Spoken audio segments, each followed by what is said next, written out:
Somewhat recently, I went to visit my mother. I'd seen reports of a lunar eclipse that night. We went outside at the appointed time and watched the moon turn red for a while.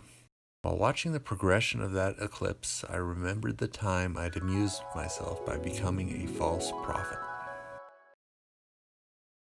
On a night with a total lunar eclipse, maybe 5 years before, I picked up a group of 3 people in their 20s, 2 males and a female. I gleefully told my passengers about the imminent eclipse. I don't remember my exact delivery, but I made an effort to be a goofy taxi driver to amuse my passengers. I was kind of like the crazy neighbor Kramer from the 90s sitcom Seinfeld. I might have said, "And tonight, on your taxi ride, the moon is going away." The guys recognized my false seriousness. The woman cautiously asked, "What does that mean?" Everyone needs a vacation. The moon is no exception. The moon is just going to dim for a while. She said, "I don't like the sound of that. It's not like it's getting moon napped. It's just taking an involuntary break from its duties. I love lighting up our night sky." "That sounds awful." "It's completely normal. It's called a blood moon." I tried to explain a lunar eclipse, but she didn't have the references to understand my explanation. Failing to explain, I sensed an opportunity to amuse myself. The 3 of us poked at this poor woman, whose discomfort turned into panic. When we got out at their destination, the moon developed a distinctly red hue, the same as it does every time it passes into the Earth's shadow. I said, "The moon is going away, and we'll probably never see it again." The tone of my voice was not at all serious, but she couldn't detect that through her escalating panic. When the eclipse was half over, I began to assure my passenger that the moon would be coming back shortly, and that this is a normal event. Within a few minutes, the moon had returned to normal, and my passenger's panic quickly dissipated. I didn't realize it at the time, but retrospectively, I'm amused at myself for becoming my passenger's false prophet.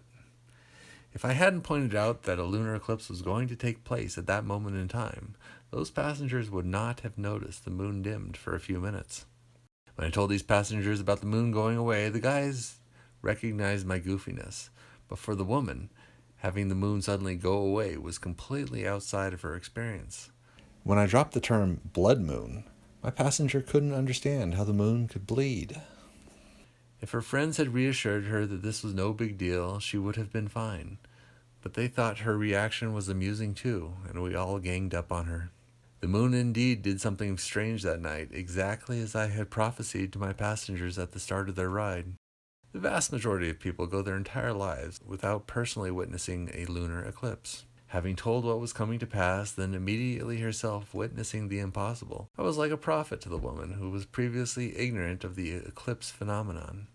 Humans are hardwired for self-preservation. It's better to be cautious and wrong than cavalier and dead. I am proud to call myself a false prophet because I used my powers for amusement, not to enrich myself at others' expense. Here I'd like to point out the difference between Chicken Littles and true false prophecy. The folk tale of Chicken Little is of a chicken who comes to believe that the world is coming to an end. An acorn falls on Chicken Little, who takes this to mean the sky is falling.